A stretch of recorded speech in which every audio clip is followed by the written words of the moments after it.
Yeah, good morning, good afternoon, good evening, depending on your geographical location. I am your host, in Lobio, aka Electricity. Thank you for joining me this evening. And we will be doing a lot of question and answer here this evening in respect to the topic. Even though we know what is going on is not strange to us, but we will ask each other questions, and hopefully it will lead us to the answer that we're looking for, and galvanize, uh, steer our minds so that we can do right by ourselves, with ourselves, and for the good of the nation. As you can see, what is on the screen there about a leader, that is a quote. That is a statement from the former Labour Party presidential candidate, Peter Gregory Obi, who is now in the opposition. The issue in respect to office of the first ladies, it's not a new thing, so it's not. We're not going to be flogging a dead horse in respect to that. But its emergence has brought a different dimension to the political spectrum of Nigeria, of the country, and so that is what we will be focusing on this evening, and we have to thank him for that, because he was able to steer the minds of people.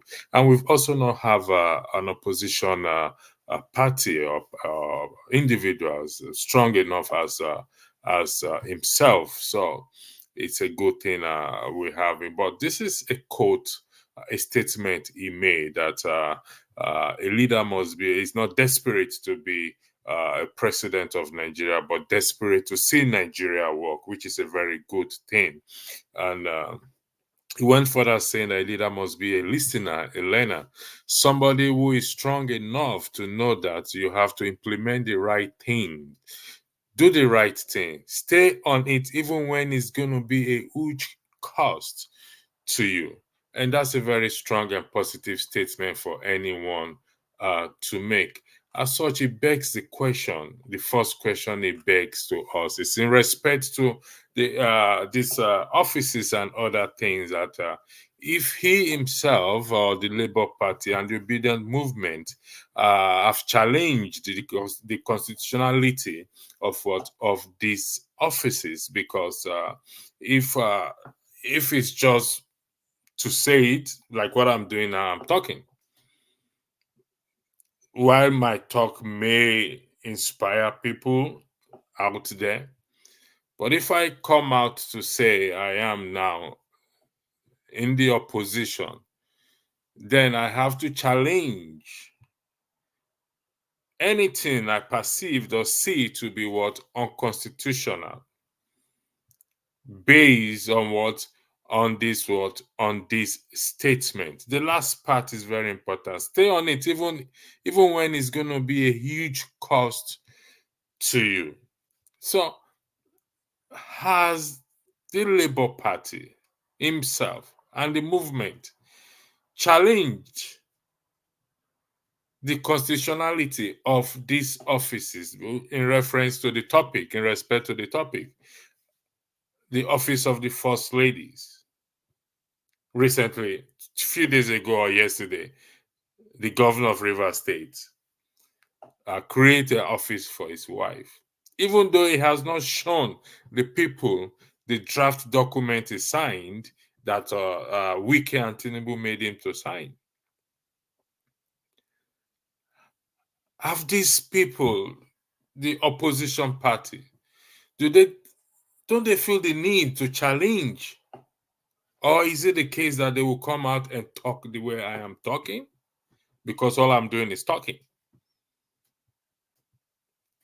But no evidence whatsoever has been provided or shown to say indeed they are ready to challenge anything that is perceived or seen to be what, unconstitutional, either on the floor of the house or in the courts. Or is it a case that we just talk and we let it to be? business as usual, I have no regret casting my vote for him.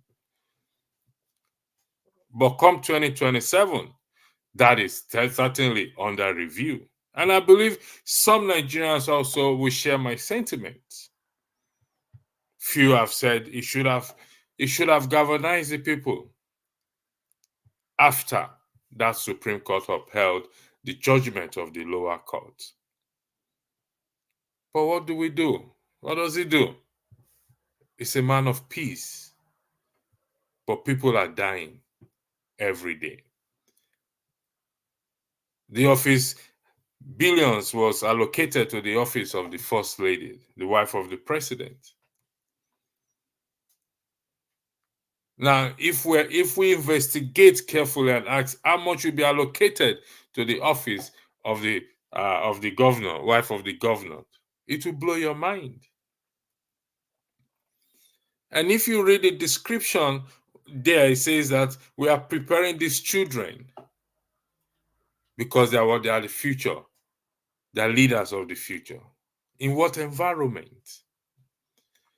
These are the things that the opposition party and the likes of Dele Farotimi and Falana and Showore should be pursuing in the court. It's not just for, these are the people who claim to have the interest of the nation.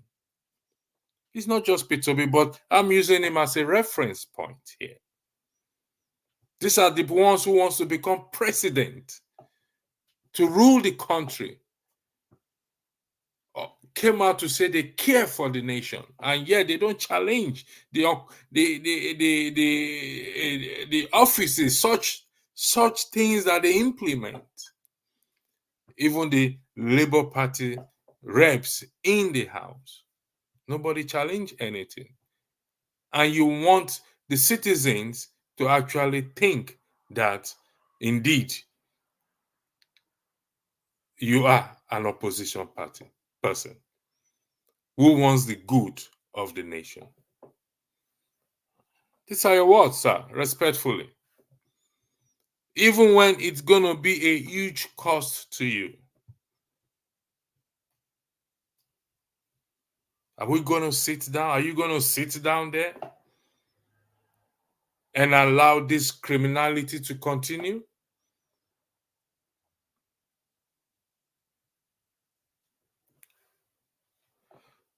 So, when we say we are opposition, we have to live up to it. And many are disappointed who came out en masse to vote on the outcome of the election. Sacrifice their time, their money, their life. Some sacrificed their life. Some died. Some were injured. Certainly, I know you've never claimed that you are better than them. No. But will their death, their pain, their suffering be in vain? All in the name of, I am an opposition leader. Or is it the case, like people have always argued, that you are playing the script to silence the voice of the people, or the spirit of the people that are ready to follow you? That is what we need to know. So, most may not like my position. Fair enough. But the position I will take. And I will not change on that position except I see a change.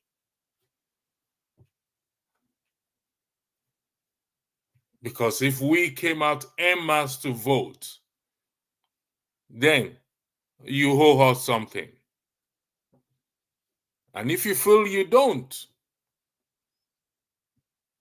that is fair enough. God will raise somebody else who will be willing to what? To lead us. Because this is your statement. That you are willing, a leader which you've known us to be, to stay on it, even when it's going to be a huge cost to you? But you kept quiet. Jim, welcome to the floor, to the platform. I yield the floor to you to weigh in on it, please. Thank you.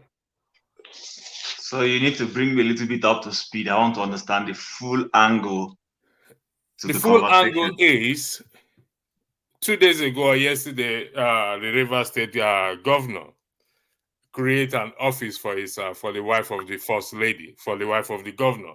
And that is not a new thing. So we're not going to flog a dead horse. But we have an opposition party. And as such, I highlighted this question. Has Peter Obi, the Labour Party, and the Obedient Movement challenge the constitutionality of these offices? Because they are the opposition leaders. We've not had any before. And in fairness to him, he took to the podium. Now, some people say I should leave him alone. Well, let him retract that statement, then I'll leave him alone.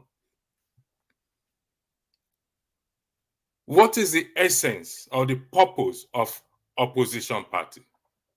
Is it to talk the way you and I are talking here every time? Is that the purpose of an opposition party? If that is the case, then you and I are on the opposition as well too. I yield the floor to you. Thank you. Well, okay.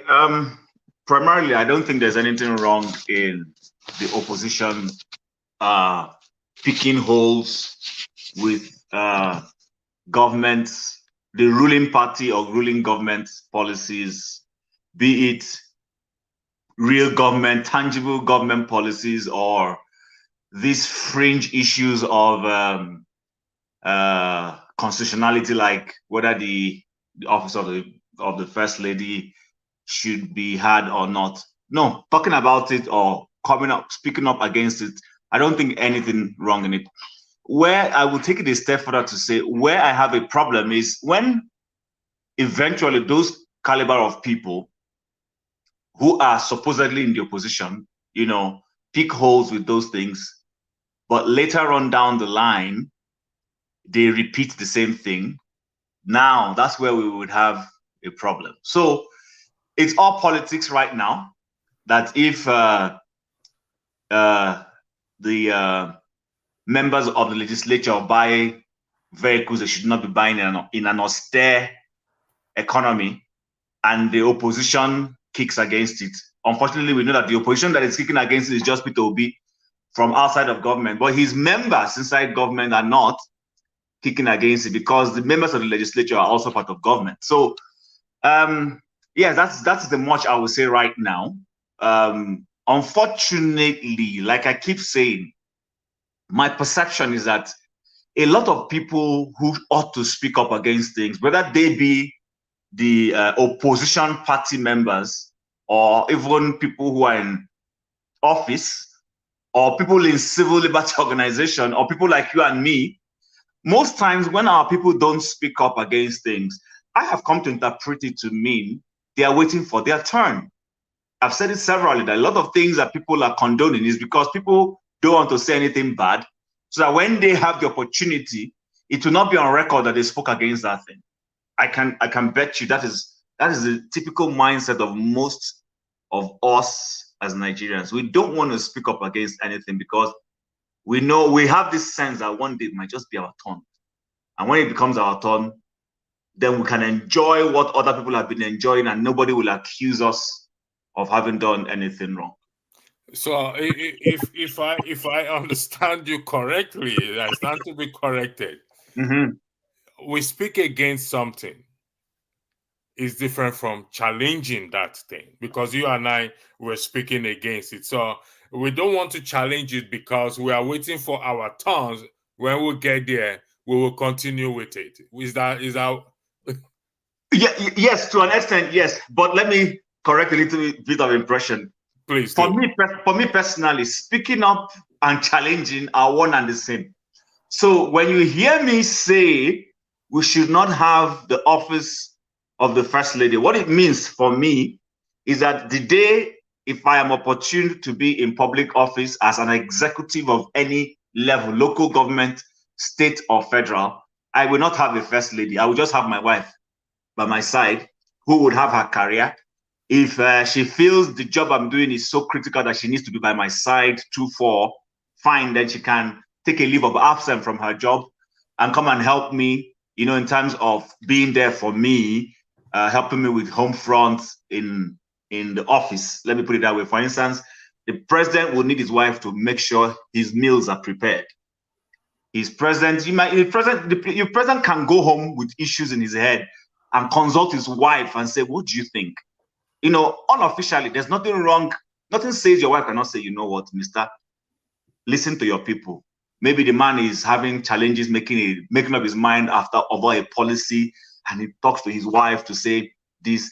There's nothing wrong in your wife being close by you in the state house and advising you, and then you go and do it quietly. But what I have wrong is when we now create this humongous parallel office called the office of a first lady, who now, has a budget approved for an office that is unconstitutional and becomes a drain on the national treasury. I have a problem with that. So to your question, for me, Chim is a Chim. There is no difference between speaking up and kicking against, or what was the other word you used? For me, it's one and the same. Perhaps for some other person, it means two different things. But what I'm saying is, a lot of people don't want to even speak up, not to talk about fight against. You understand? Because they don't want to, if they find themselves in office, and then they'll be guilty of the same thing. I'll give you an example.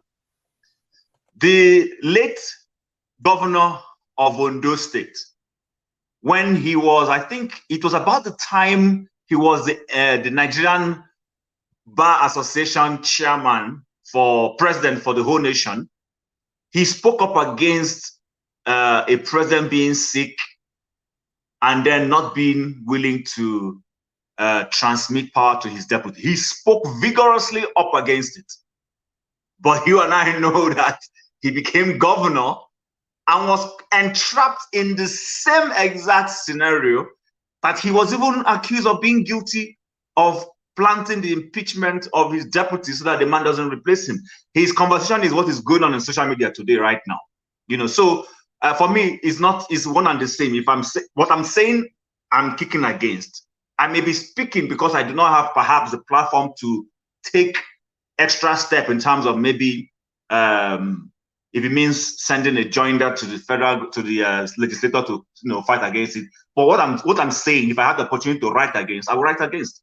So for some people, perhaps it's different, but for me, it's the same. Okay, but the Labour Party has that position to write against. I agree with you. And to go to God. You actually, the question I want to ask you already weighed on it, and that is what I just highlighted. The money that will be allocated to these offices could well be used for other good things. That is the issue. And once it's not challenged, if it's just to speak, they say talk is cheap, Jim. You agree with me that talk is cheap?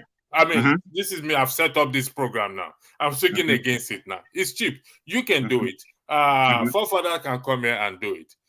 But it still remains business as usual, because nobody, not you and I, have ever taken up that step to say, we're going to challenge this thing. We're going to find out the legality of this thing. Because it's one thing to speak, like I keep saying, and I'll say that again. So, but the money, and I mean, the wife of the Fubara wife, I can't remember her name again, said the children are leaders of tomorrow, of the future. And then is the environment, is the environment there for these children to truly be leaders of tomorrow? Because most children wants to be politicians, given to what they are seeing. Yes. So you see, the thing is this, I'm looking for the best way to come across. Look, yes, it is one thing to kick against something. It is one thing to take the next step and go the extra mile and do what is necessary. Right. I think when people mouth this whole concept of the children are the leaders of tomorrow and all those things, it's just like you rightly said, it's all talk is cheap kind of thing. I agree with you totally. I don't doubt you. I still go back to my viewpoint, which is that a lot of people are doing a lot of things. And so I'm going to switch. I was trying to get my laptop on, so I was using my phone. So after this contribution, I'll switch to one. Is that people don't want to be found in a web. See, a lot of Nigerians are becoming very smart. They don't want to speak up against anything because they fear that in future, those things will be held against them. I've said it on this platform that Nigeria is seen as a pie, is a, the proverbial national cake we talk about. And most of our people want to believe it will be their turn. I have met bus conductors who are struggling, trying to make an ends meet.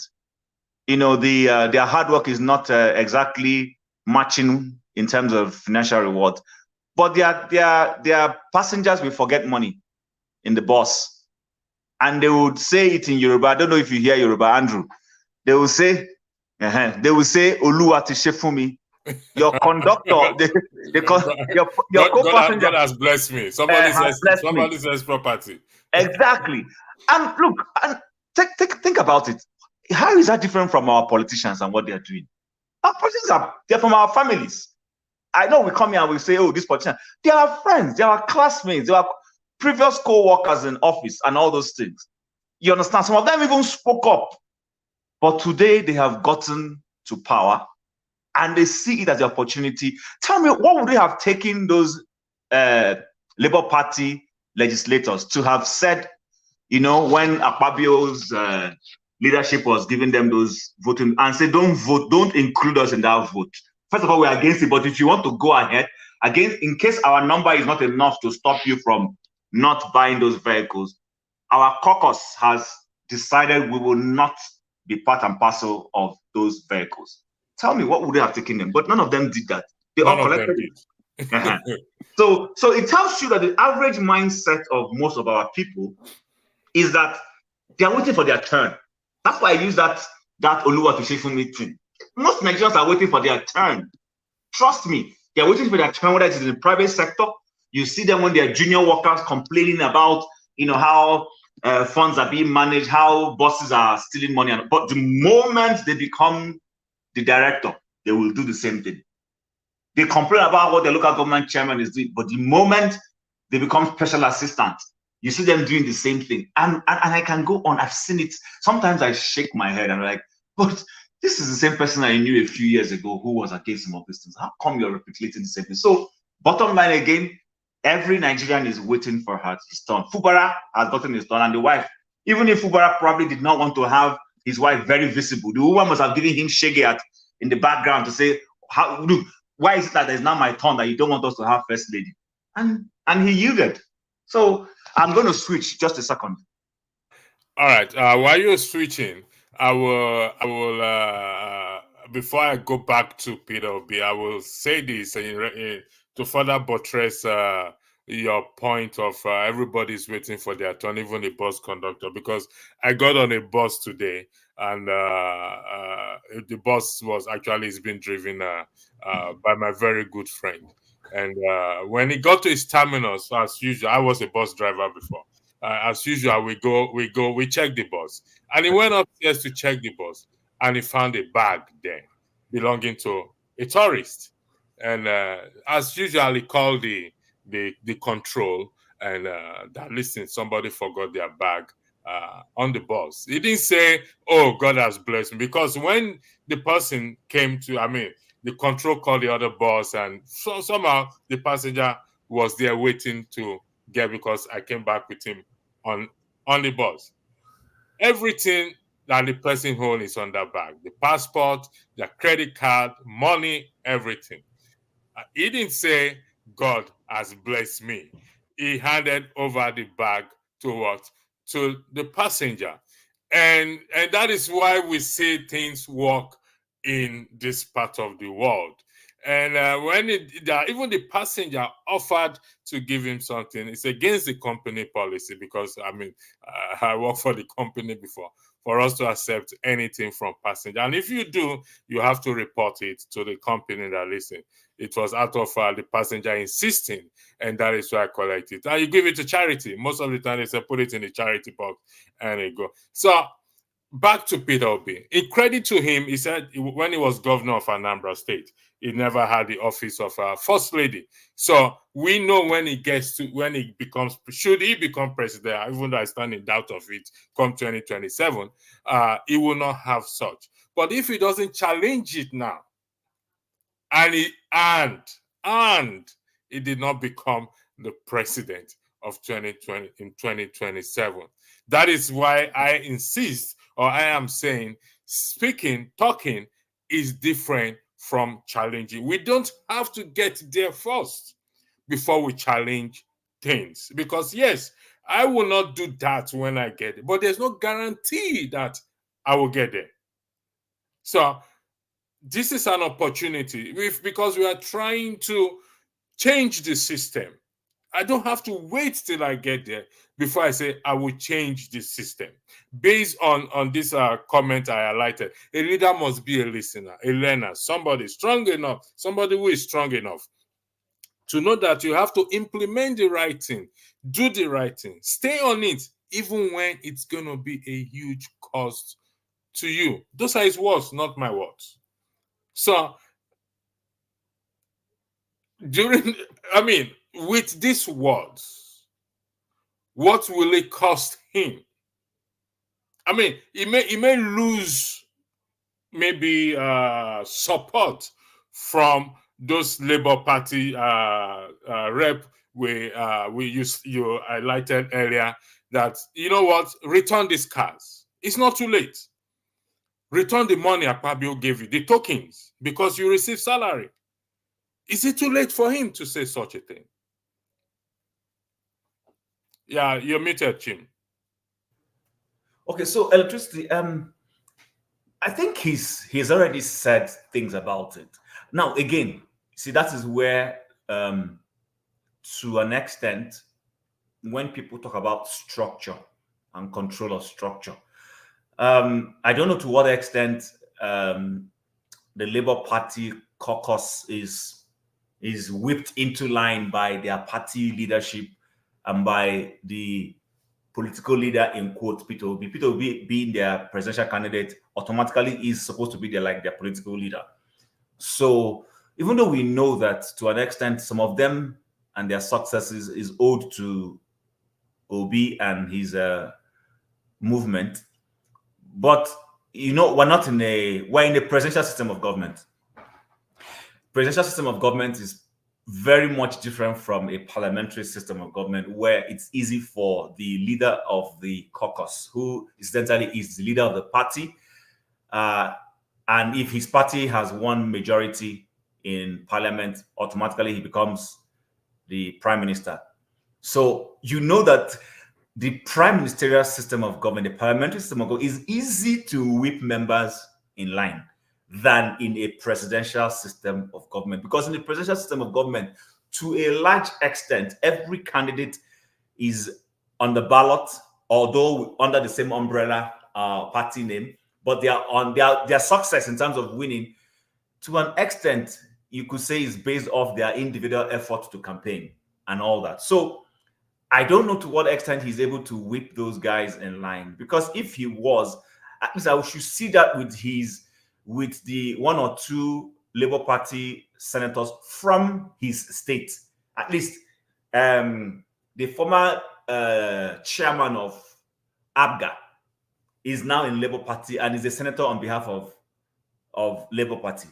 So you would have seen that with the influence he would have wielded on. I don't think Peter Obi has a likability factor. He does.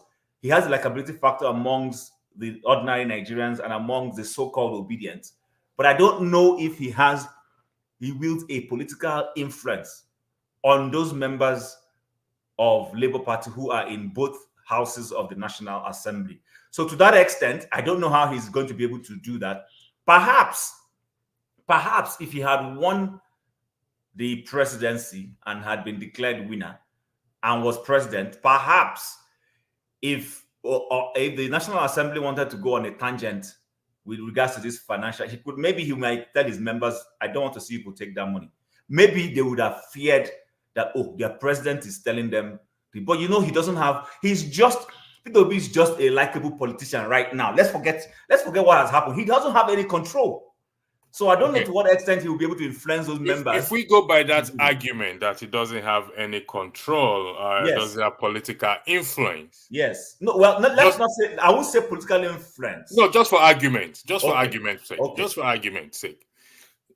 Will it be nice or a right thing for him to retract the statement when he took to the podium after about a week or 2 weeks after the Supreme Court upheld the judgment of the lower court, to retract the statement that which he said going forward, Peter Obi and the Peter Obi movement, the obedient movement and the Labour Party are now in the opposition? Because that will be misleading.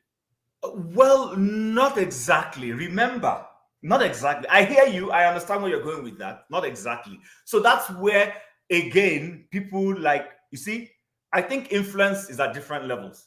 So remember that Peter Obi is what he is at the national level today because of those obedient movements.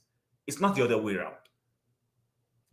So perhaps the obedient movement is the people who really need to be the ones demanding on those people to say, reminding them to say, there will be 2020. Let's even assume that, well, I don't want to assume. For me personally, I've moved on. I think Tinubu is the president, and he'll be the president until 2027 or whenever the next presidential election is going to be. Yes. I mean, nobody, that is not subject to argument. Okay. All right. So now, but let's say they have plans to storm the political scene again in 2027. That is where that obedient movement should, rather than, listen, you see, I tell people we need to understand the times we're in. Right now, the obedient movement can make more statements by conducting rallies, making statements, going across networks, talking to those members of the House of Reps and Senate to say to them, we will wait for you in 2027 when you come back for real. So if you take money that you should not be taking at the National Assembly, if you accept cars that you should not be accepting, especially in this economic situation, we will wait for you in 2027. We will make sure you don't win a ticket into Labour Party, or if you win into Labour Party, we will make sure we vote, galvanize other candidates to win against you, and let them know so that people begin to know that there will be consequences. That is not yet a rule for them. So when they make those statements, perhaps an Obi can ride on it at that point to talk, because I still believe strongly that it is that wave, that obedient wave, that gave some of these people leverage to get into the House. So, yeah, of course, that is that. I mean, there is no doubt about that. It is that wave that gave them the leverage. Some of them don't know what they are doing, but they say, you know what, let's ride on this horse. Let's make this opportunity, or else we will not get. But we are still staying on that your argument.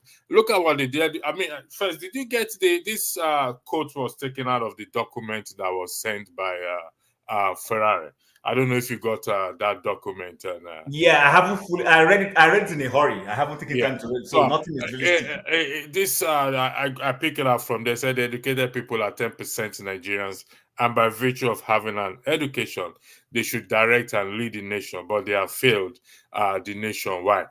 This, let's just, again, for argument purposes, Nigerian population is 200 million, and if we divide it by 10%, will give us 20 million. If I am correct, I stand to be corrected. I'm not a mathematician. I quickly worked this out before I came on the platform with the help of my daughter. And so 20 million, that is the population of Lagos State, almost the population of Lagos State, 3 times the population, almost 4 times the population of Republic of Ireland, where I am broadcasting from. And the country is functioning. So this 20 million, 10%, which is 20 million, 6 million, let's give it to Peter Obi, or the obedient movement, Peter Obi. They are enough, like you said, to move that nation, to protest. to go to him and say, you know what, we need you to lead us in the right way. Mm-hmm. Is that possible? Oh, yes, it's possible. See, I actually think that percentage is more, but for the purpose of this conversation, yes. Yeah, I think it's more, but because statistics was not provided, that's why I say for argument's sake. Yeah. So you see, for all of us, and anyone who listens to me will know that even when I castigate Nigeria, I don't exclude myself. I try not to, because people tend to think we're pointing fingers. No. I'm saying us. I always use the word we, us, because I'm part of it. The thing is this. Okay. Sorry, Tim. Let me pause you. Let me state this for the record. Okay. For the record, we are not standing on any moral high ground in respect to this discussion or any other discussion. We are not throwing stones, because by doing so, we have families that live in glass houses, including ourselves. So, Tim, continue. All right. So the point I was trying to make is this. Usually what happens after every election is that the electorate goes to sleep. They just think they've elected people. Everybody goes to bed. I have come to realize that for any leader to succeed, there must always be genuine people who are busy putting him on his toes. Not only in politics, even in private sector. You find that in a senior leadership team that makes decisions on behalf of an organization, when the CEO says, oh, they're discussing policy, discussing direction, policy direction, discussing programs, or budget or whatever, you find that in a learning organization, in an organization where things are done based on ideas, let's say the leader, the CEO, is saying, let's go this direction, and majority are saying that direction is not right, and they take their time and look through it and discuss through it. A good CEO will listen to the voice of the majority. He will be the one to announce that, oh, the company has decided we want to go this way or that way. But sometimes people don't know that that decision may not be what he prefers. But within his committee of colleagues, the CFO, the chief technical officer, the chief marketing officer, and all those top other personnels, they prevailed on him with superior arguments on why an alternative is better. And if he is a good head, a listening head, he will think about that. Okay, you know what? Right, let's go that direction. I once had a marketing director, and I'm going to link this back to the P2OB thing. I once had a marketing director who, when we make presentations to him, he will admit to us that these are beautiful ideas, but that we should not be offended that this time around he may not be going with that idea. Why? Because at a senior level where they've discussed, this direction we are projecting is not necessarily where they want to go to. But he will admit that this is beautiful. And that at any time he sees fit to be able to inject it with his senior, with his colleagues, he will bring it up. So we all know. So the point I'm trying to make is this. As Nigerians, we must learn not to go to sleep. Fine, let's take it. I'm not conceding that we now, meaning the good people in Nigeria, that in 2023, that the person who is there won. I'm not conceding, but I'm accepting that he has, based off the system, he's been declared the person to be there. Now, both for him and both for the opposition, the people who support the opposition should not just give up and go away. What you and I are doing now is part of that. Some of them should, who are close to him. You see, I see more people every day on Twitter praising P2OB, and I'm not saying no, he's a good man. I'm not saying, sometimes I say, okay, at what point do we draw this line of this excessive praises? And rather saying, Mr. Obi, we know you are not the one in office, but can you please tell your members that what they are doing is wrong? Can you please call the caucus of your Labour Party members in National Assembly and tell them that this is what we want them to do? But that is the purpose. That is the purpose. That is the purpose of this broadcast. Exactly. And sorry for interjecting you. Mm-hmm. And some people say, "Why am I on this guy? Why?" No, that's so, okay. Oh, electricity. By now, you should know. You should know. I mean, hold on. Before we even go any further, let me say, Comfort. Thank you very much. There's somebody said something I wanted us to pick on. If you give me permission to go back slightly. It's one Ugonna Okoro here. He says, what exactly do you want the opposition party to do? even if they go to court, do they have chances of achieving anything? You see, that's the problem. Listen, in Justin Trudeau here in Canada, he's been championing this whole carbon tax policy. The tax has become a burden on Canadians. People are screaming. It's making affordability very expensive. People are way down under the tax. In fact, the Bank of Canada came out a while ago to say that, if I'm not wrong, I can't remember the statistics, that either 20% or thereabout of the inflation that is bedeviling Canada is as a result of that carbon tax. That, in other words, if you remove that carbon tax, you would remove 20% of the inflation, and life will be bearable for Canada. And the man refused and added more. The opposition filibustered an additional tax that was going to come, and they held on for almost a week in the House until the Prime Minister went into an alliance with another smaller party to get the number of votes he wanted to pass the law. Now, it doesn't mean that every time the opposition... See, Nigerians see politics as always as a winner-take-all. No. Politics sometimes is not about winning. Politics sometimes is about making a statement so that eventually, if something does go, it will be clear that, oh, there was some good heads who actually were suggesting something good, and it gives the people the moral grounds to stand on to say there was an alternative. Why didn't you respond to it?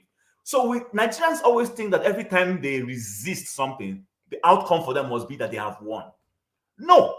So, and that's what we're saying, Ugonna, if you're listening. The members of Labour Party should start behaving like a true opposition. When people walked into the House and started singing on your mandate, the opposition should have staged a walkout, because the People's House is not a place to do that kind of thing. They sang it to Chim. Yes, exactly. That's what I'm saying. But they should have walked out. That would have been a statement to the nation, right? So what you're doing is you are telling the nation that you see this caliber of people from this party, we are different. The day you give us power, we will act differently. That's what you're saying to the people. The majority might have their way, but the minority will have their say. They sang it. They didn't sing the national anthem. It's on your mandate that they sang it there. That is the People's House. They sang this thing. I mean, I see it on Omoye's corner. This thing, or the People's President, my leader, my able president, and I shook my head and said, okay, and this is what you just highlighted. Thank you for that. So I'll take you to the next one, which is a little bit dicey. Okay.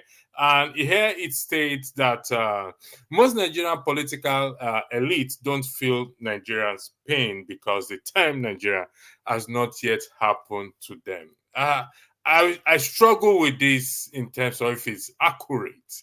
I don't know if you have a thought on this, please. Yes, there is some sense in it, but while I'm going to respond to it, I want you to take note of what Mark Ennelly said. We might want to discuss that later on. So just take note of that. So yes, a lot of Nigerians play the ostrich, not just those. See, every time I'm talking, I'm going to go past those people who are the current political actors. Because you see, those political actors are not any different from the normal society. Majority of them is, it is from within our ranks as people that we pick out people who become our leaders. So they're not different from us. In other words, the mindset you see in those places is predominantly the predominant mindset amongst the populace. We may just have a few of us who do not think that way. But the prevailing mindset is what you see at the National Assembly. People go to office to lord it off. See, there's a transfer of our traditional ways of doing things to modernity. So, which is that the king owns it all. We serve at the king's mercy.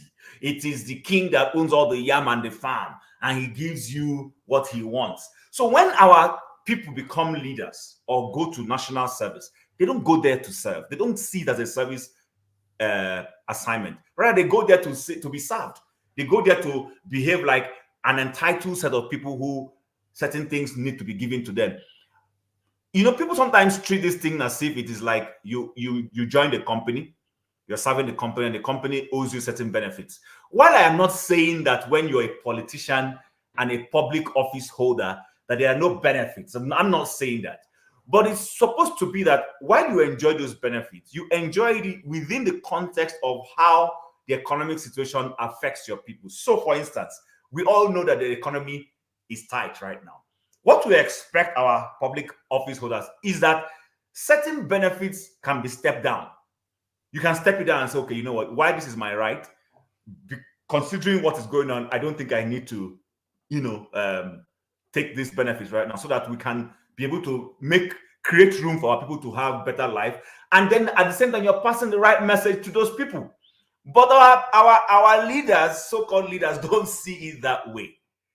Even the one that is not yet even officially written, they will still arrange it that it should be given to them.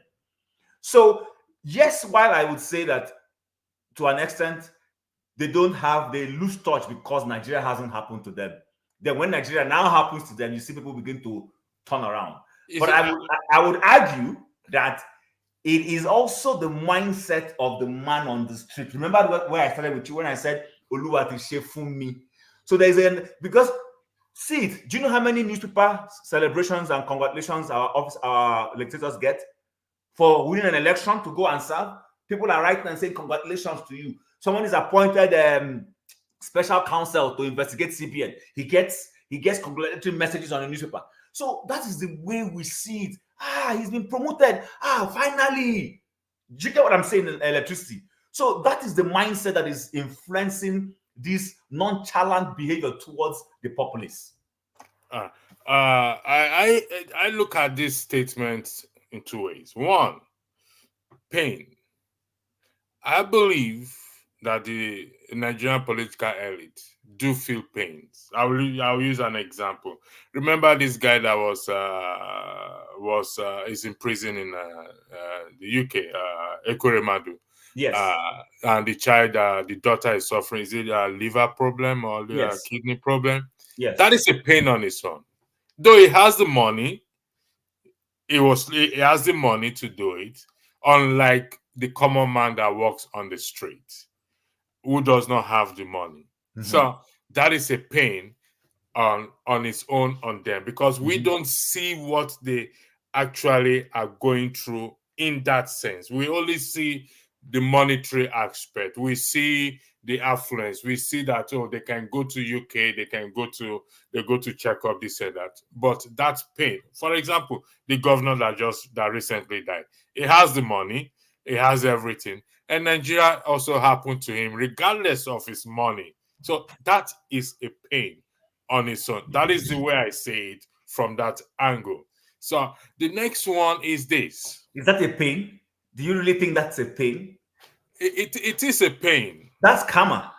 No. The child. Let's say the child is innocent. Okay. Because the child is innocent. I agree, but guess what? So what did I say? It's karma.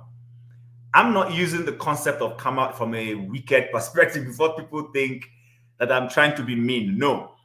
Now, do you remember in the military era?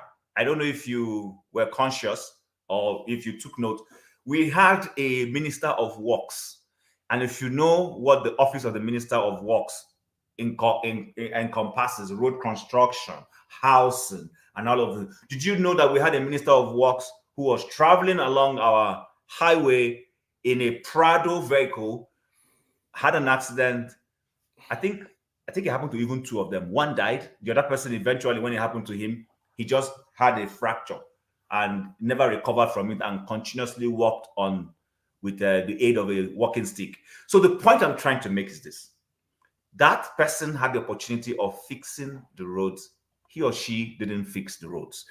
When that accident now happened, would you say that the person is what's the word you use now? Suffering, or Nigeria happened to them? Nigeria doesn't happen to elite. It is karma that happens to the elite. Nigeria happens to the ordinary Nigerian. That is when Nigeria happens. Nigeria doesn't happen to rich men who know what to do, who are in policy making and don't make policy. No, that is karma. But Nigeria will happen to a powerless Nigerian who doesn't have the ability to do anything. And faces that kind of situation. Okay, So, I concede that. Welcome, KJ. KJ, before we go on the next question, next statement, I'll give the floor to you. I don't know if you've been listening in the background, so I give the floor to you. Okay. I thank you for so far what you've discussed, and I agree with both of you. And I like how you you don't turn it to another boxing match. When somebody says something which is real, you accept that is it. Why I came in because Chim said you said is what happened to the governor and all that. I agree, it's painful. But if we are leaving what happened to Nigeria to a natural cause, which is either by God or by natural cause, we will not say Nigeria happened to anybody. We'll say Nigeria happened to our people, us, because the government has the money, they have the ability to change what the simple thing they could have done and not doing for us. So I agree with Chim, and in fact, I agree with you also because you already said you concede to that, so it doesn't have any. My own contribution is just that you see these things are preventable in a society that are concerned about their people. Sometimes when we talk, people think nobody hates Nigeria. Why would you hate Nigeria? Okay, but we just feel so pain that certain things that can be stopped are not stopped. Thank you so much. I enjoy it. I'll be at the background, sir. I'm listening to you. I've been following. Thank you very much. Chim, this I have this as true or false. The West still on the same document because he said there are a lot of things are there. True or false? The West don't feel. The West means this is Nigeria now. The West don't feel the pain of those in the North or Middle Belt dying of terrorist attacks. they don't. We are not somebody's. I think it was the person who sent this document to you, and that is Ferrari, who said that these guys don't care about us. We're not strategic in the scheme of things. Perhaps our nation used to be strategic in the past. Perhaps, just perhaps, but we've lost that influence. There was a time when Nigeria sneezes in sub-Saharan Africa, the Western nations take us serious.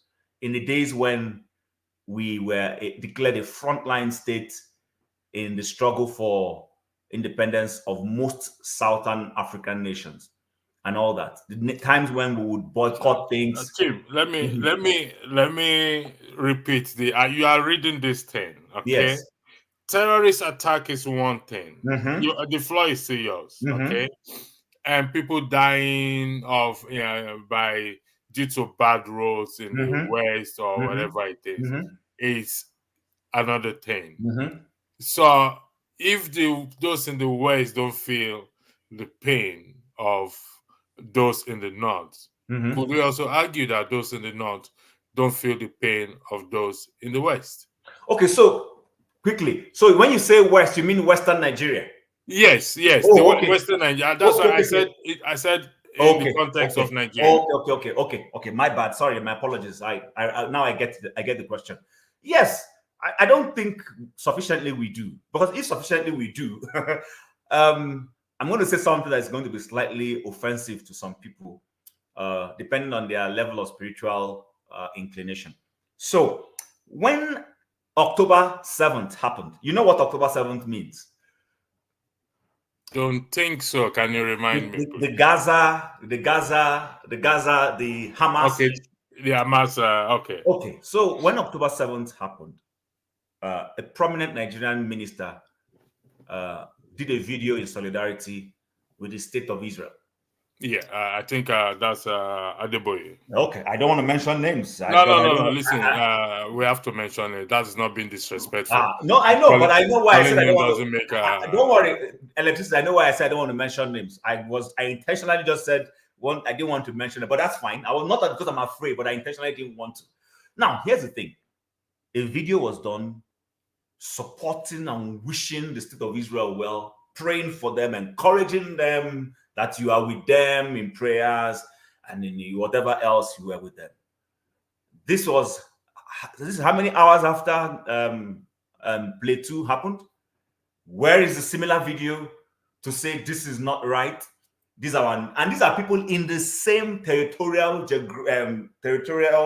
nation with you.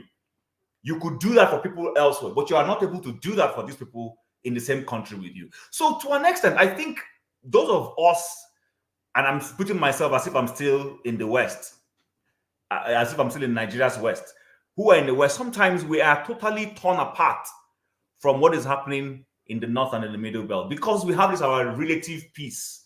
You know, we're able to assemble, we're able to worship, we're able to do this. And sometimes it just, we don't care. But the moment we see Israel, and that's not to say that we shouldn't empathize or sympathize with the people of Israel. No, I'm not saying that. If you're able, I'm just saying if you're able to see the need to show solidarity, because nobody's even asking you to come and fight physically, but there is this moral, this thing that you show that encourages your brother to say that, oh, people feel my plight. Do you understand? It could be in terms of even visiting those places. This is a celebratory season. How busy are you that you cannot say, what? There was an ambush in Plateau. Oh my goodness, please, publicity. Is there a way for me to quickly make a quick dash to go and commiserate with the governor? And if possible, how can we support these people in that have been thrown into IDPs and whatever? Do we have any exigency? I know it's the end of the year. I'm trying to be rational enough. In respect to the governor, I read that it was Party. Tinubu's party. Oh yes. That, so we will come to that. But okay, you will go there. Okay. Yeah. Okay. The floor is yours. So my point is, people from the West, and not only West now, even East. So I would rather say people from the southern part of the country. So it doesn't look like you're singling out any part of the tri-regional areas of the South. We don't show sufficient concern of the plight of our core or fellow Nigerians in that middle belt going through those challenges. You will not see people write in Facebook to talk about it, but people are writing and talking about other silly things, you know. So I think we're totally detached. And then perhaps there may be an argument that maybe there was a crisis in the South, that the people in the North don't show similar empathy.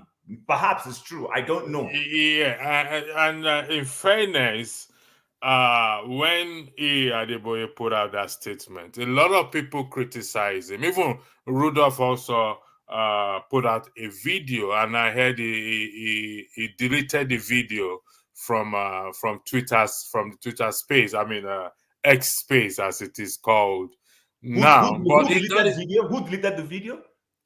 Adeboye. It was, I heard. The video for who? The video for Israel. For Israel, he deleted it. But I still saw it today anyway. But go ahead. No, you can, even though it's deleted, it's still in the space. Okay. You can delete it there, but it's still in. I mean, it's on this platform, so we can play it again if we want to, but we don't need to.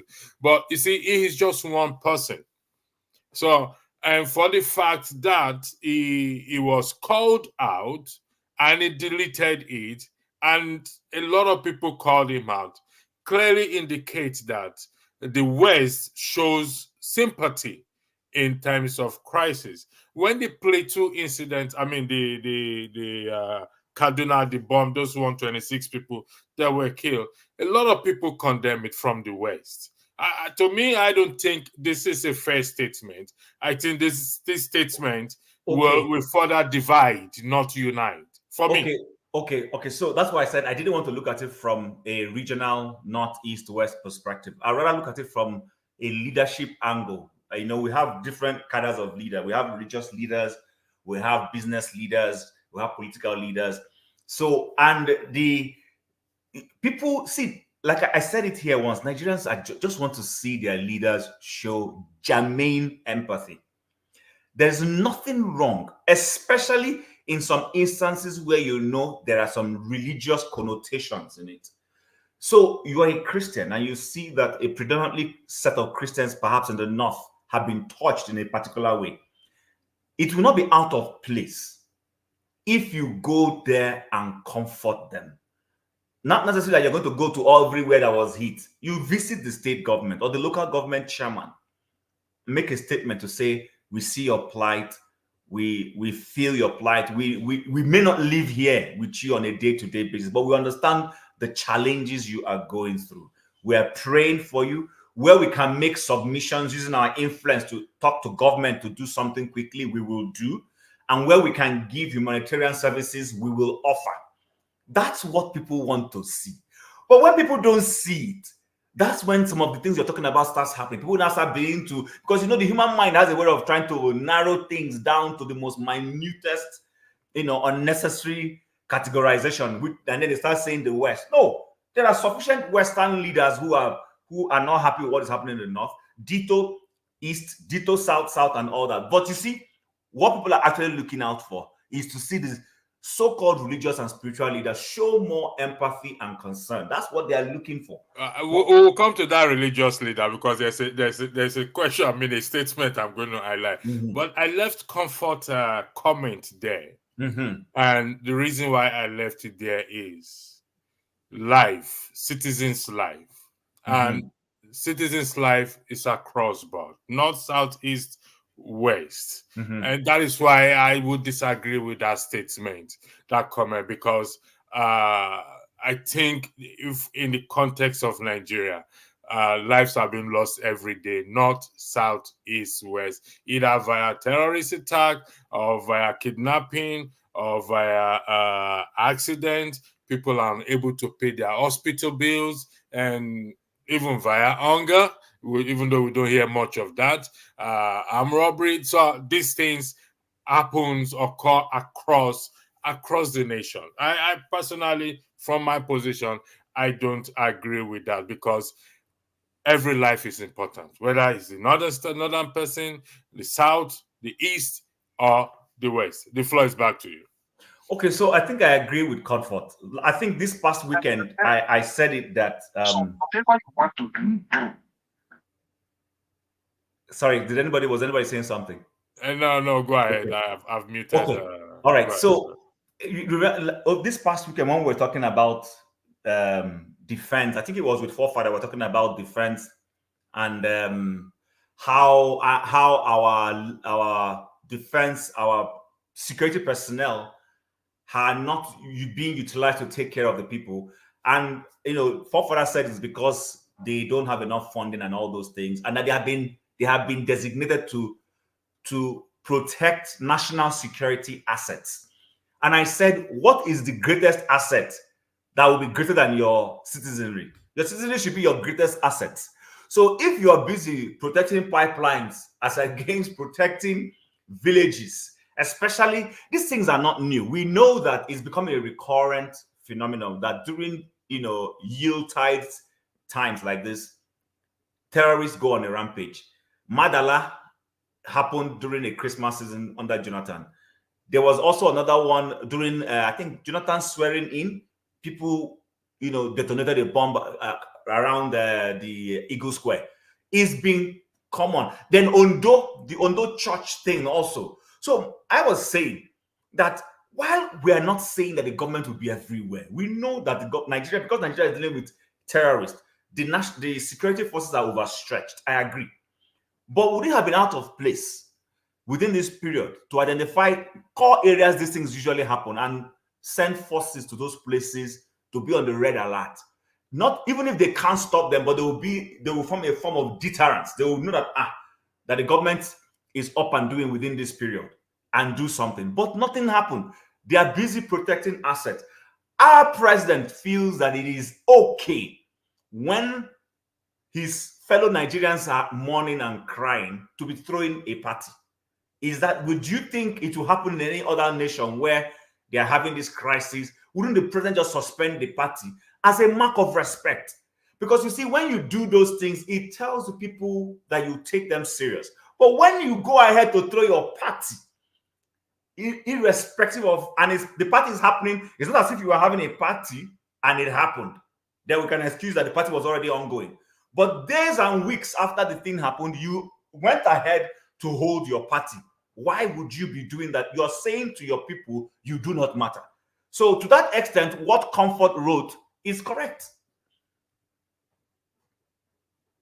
Thank you, Stone. Welcome to the platform. I don't know if you've been listening in the background before we go to the next. What I need to highlight, if you want to weigh in on the issues we've been discussing so far.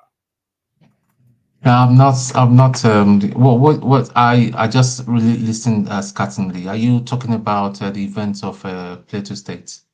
We're talking about the wife of the office created by Fubara for his wife, but we said that is a dead horse too. That we're not going to flog that. As talking about is flogging a dead horse. However, we went to highlight the opposition. What is their purpose? Because they are not challenging. Where is the? Let me see. Let me highlight that 1 second.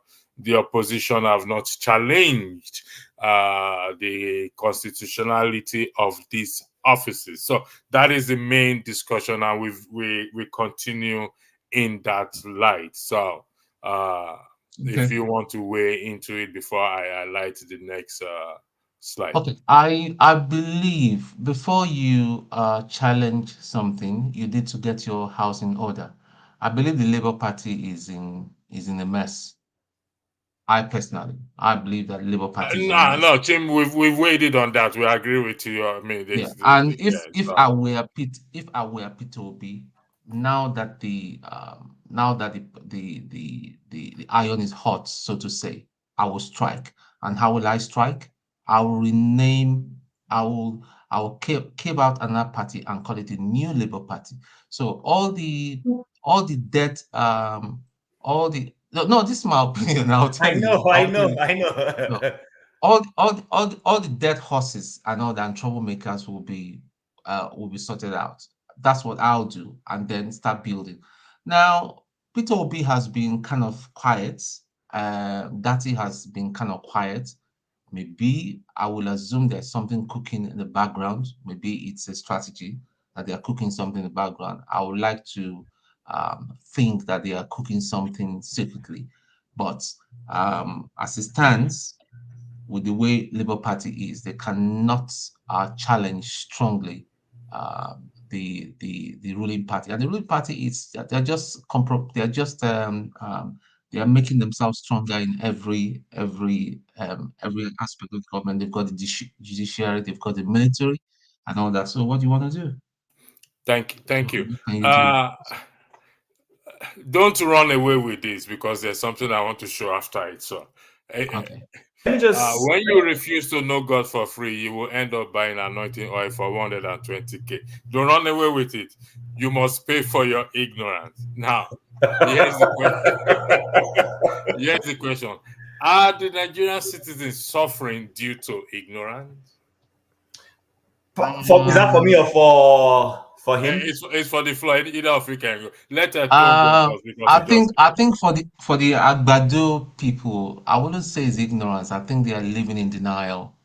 They know they can see what they've been warned about, but they are still living in denial. And that's what I said last week during the Tone, look at it broadcast that again. This is yeah. not about Agbado or whatever it is. The Okay, are the okay, citizens, okay, Nigerian okay. Let me citizens, okay, okay. suffering due to What ignorance. what see the core problem, the core of until we realize is the core of our problem is tribal.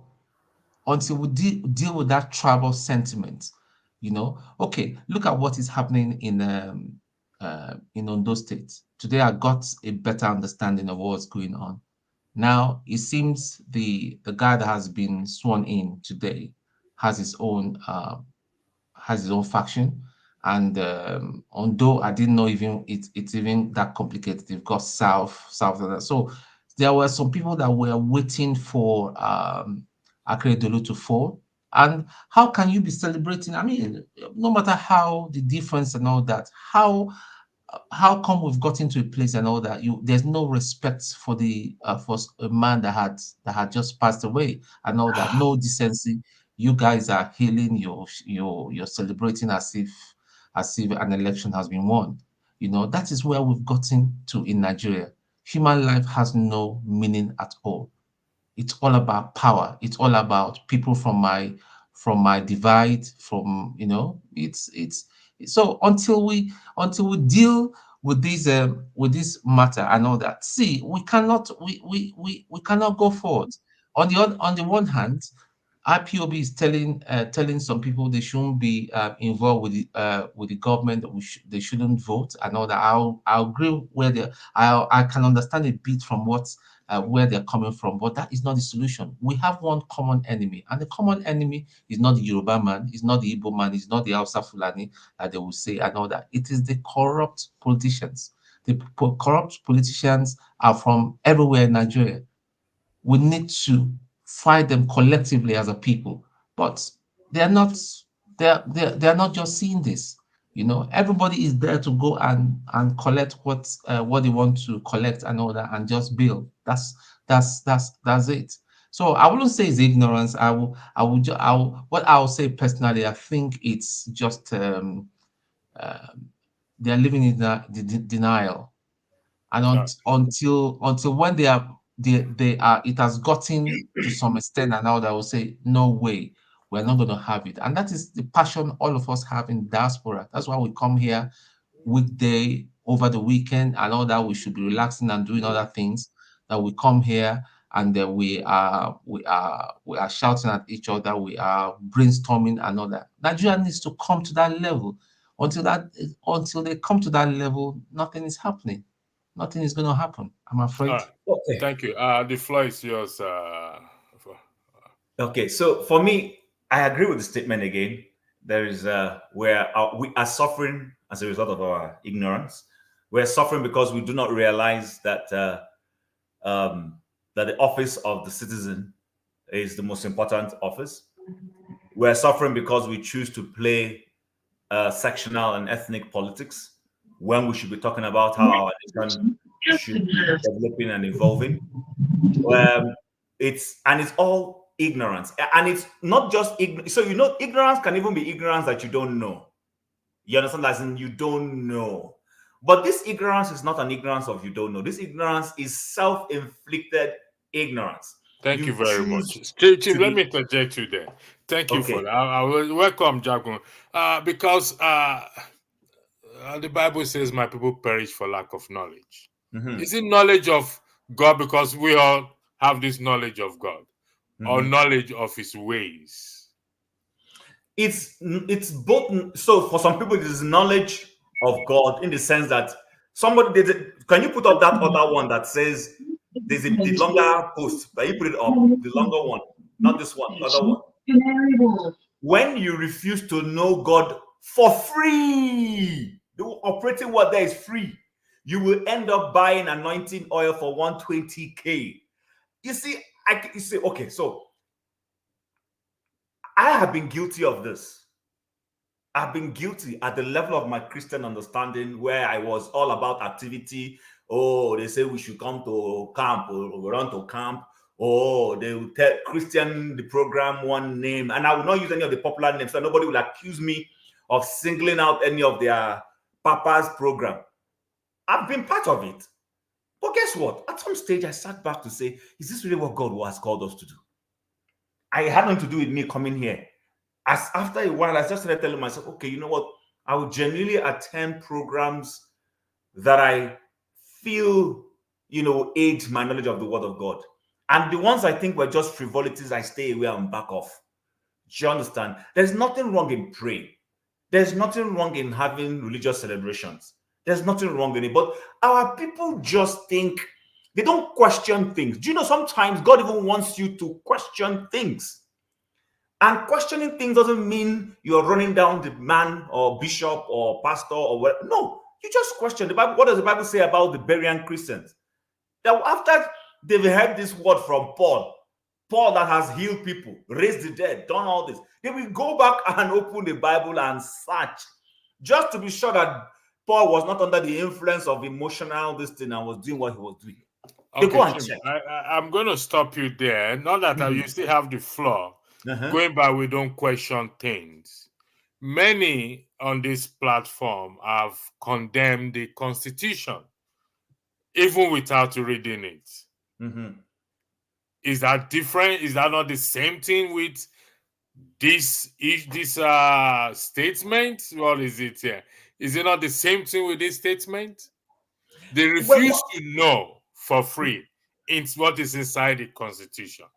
So yes, okay, so to an extent, yes and no. Yes, in the sense that people are not asking. I know that people are saying change constitution, and it can become a bandwagon. So they are riding off what other people are saying.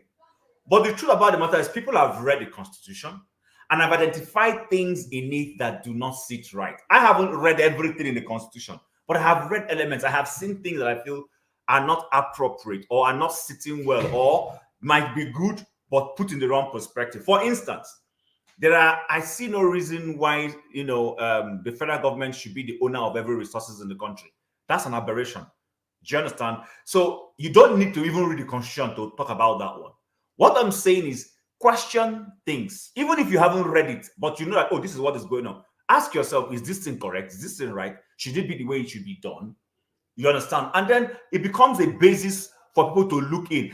I think that there were people in the days when Moses was the leader of the Israelites who questioned things genuinely, not because they wanted to, not like the Korah's sons of Korah that just wanted to castigate. No, there were people, for instance, remember when they were talking about sharing land, and God had told them that the land that goes to one tribe should not be passed on to another tribe, and there was a reason why it shouldn't be done.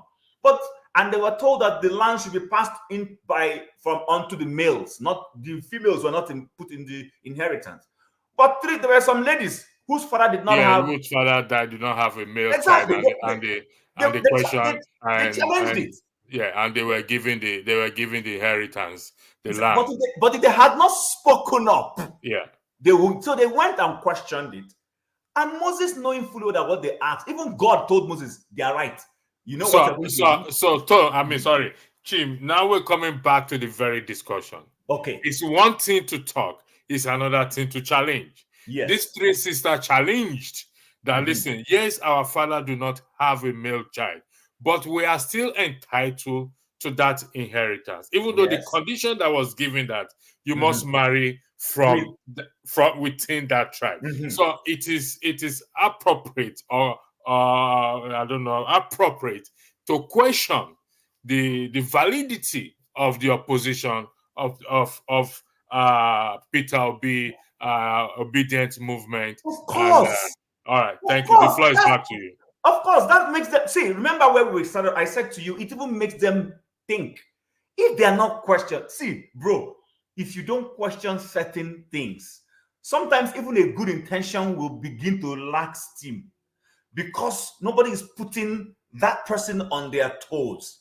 Listen, Peter Obi, if we go back 12 months ago, was foot dragging on whether he wanted to contest this election.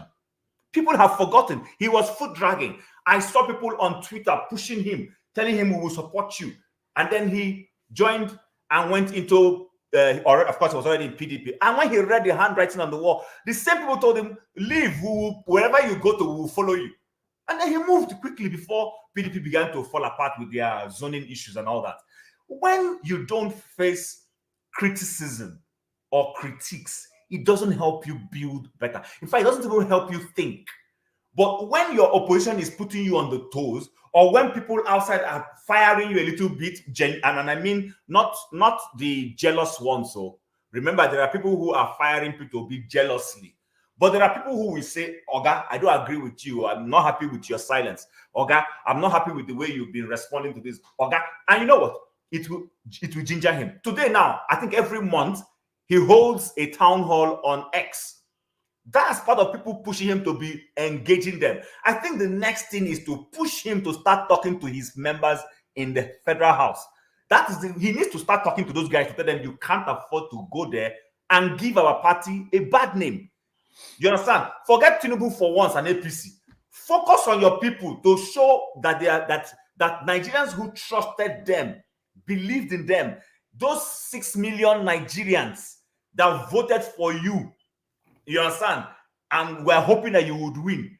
Show those 6 million Nigerians that voted for your principal that if your principal is on the ballot next time, that 6 million votes is guaranteed. And what you'll be doing, what their behavior will be now, is to expand that 6 million. Hold on, hold on a bit, please. Don't be offended. Hold on. Remember what I said. The whole idea is to show Nigerians that if you had voted for us, this is the kind of leadership you will get. So that people will start saying, you know what? Come 2027, I'm going all out for Labour Party. I'm going all out for people who are with Peter Obi. I can see he's able to galvanize his people. It's not enough to be talking to these people on Twitter. Start calling town hall meetings with your people. Sit them down and say, Nigerians are not happy with you. Jim, thank you very much for that statement. Start calling out town hall meeting. I think I have said this, and I'm going to repeat myself again. I hardly change position in life, except I know I'm going the wrong path, and somebody say, "Give me reasons, this and that." Town hall meetings needs to be called, and to educate and tell even his own people that listen. It's time for we to now at least take a slight detour. Let us look at Section 68 and Section 110 of the Constitution. To me, if he do that, honestly speaking, because he's been able, like I said, credit must be given to whom credit must be. He's been able to galvanize, to set the mind of these people. And I can say for a certain that if the citizens actually go with Section 68 and 110 of the Constitution, which no court will ever challenge, it's not subject to go to court. Because if you guys says you don't want somebody in reference to Section 68 and 110, it cannot go to court to challenge it. You know why? Because the court will say, this is your constituency. They say they don't want you. That means I'll be imposing you on them. And that is not the jurisdiction of the court. And I think this is a slight detour it has to take. Like you rightly said, not going to Twitter space. Fine. Like I said, we are here. We can go to Twitter space. We can go to Instagram space. This channel, they have their own positive way. But let's keep it real. That is my own issue with him. If you lose this support, you should kiss everything goodbye. I agree with you. But let me allow who wanted to say something. Who wanted to say something? Tony, the floor is yours. Okay. I'll just chip in this one. By the way, I found out your governor went to pay homage to in Lagos. Yeah. During or electricity. You now. Me? Your governor too went to Lagos. Anyway, every governor went to Lagos. That's by the way. Anyway, that's part of the problem. Anyway, that's by the way. Obi, I'm afraid if he doesn't take time, he will turn himself to a laughing stock. And that is what IPOB now, because IPOB now is attacking him big time. Because there's a new narrative that he was privy to all the killings in Anambra State, and then all the subsequent killing that has been happening in Anambra State. How come he has not paid condolence and all that? He's now going to the north to pay condolence, which, in my own opinion, it is stupid. Obi needs to position himself more strongly, and if he's scared, let him allow his vice to do some talking. Because I believe that Dati is more fearless, so to say. He's ready to go to jail if need be. Because like Chim just said, that this is now an opportunity for you to start having a town hall meeting. See, you see these little things that we do on Saturday and Sunday and even during the midweek and all that. People have started watching it. People are now watching. How many people go on Twitter? Twitter is seen as for some elite, some certain kind of people. But YouTube, people have started watching YouTube. People watch Arise. People have started watching this sort of program. And I don't know why Obi he doesn't want to come on here to talk to us. so that let's rub minds with him respectfully and ask, and we understand where he's coming from, and try to prefer and help him out with some with some idea. I don't know. I don't understand the man. You want to say something? Ton, I think what's his name? Rudolph have extended invitation to him. Yes, he has. He He's has. Yeah. He's not under obligation to, if he wants to. Of course, obviously. Yeah. So I was going to say that Mhm. he's already meeting people. So what he's doing on X, he could have done here. So it's okay if he chooses to do it on X. That's fine. Majority That's of it. his, by the way, majority of his obedient are big X people. So they organize all sorts of town hall there. That's fine. See, when I say town hall, I'm not talking about talking to you and me anymore. I've gone past that. This is where there's governance is going on in Nigeria. Labour Party has about 7 or 8 senators and about how many 30-something members of the Federal House of Representatives. Yeah. What I am saying is this: how regularly is he meeting with these people to form, so that, for instance, some of those unpopular decisions that the leadership of the National Assembly takes, his people can stand with the people? Because what is happening is this. See, I want to give Nigerians the benefit of doubt to say, okay, let's even accept the figures that INEC gave each of the 3 candidates. They gave him 6-point-something million. They gave Tinubu 8-point-something million, and they gave Atiku about 6 or 7 million. Let's take those figures. So you know that there's about 2-point-something million votes that he supposedly lost the election with against Tinubu. Now he says he wants to be the official opposition. Beautiful. Nothing wrong with that. That's nice. What I want to see is remember, he's not in government.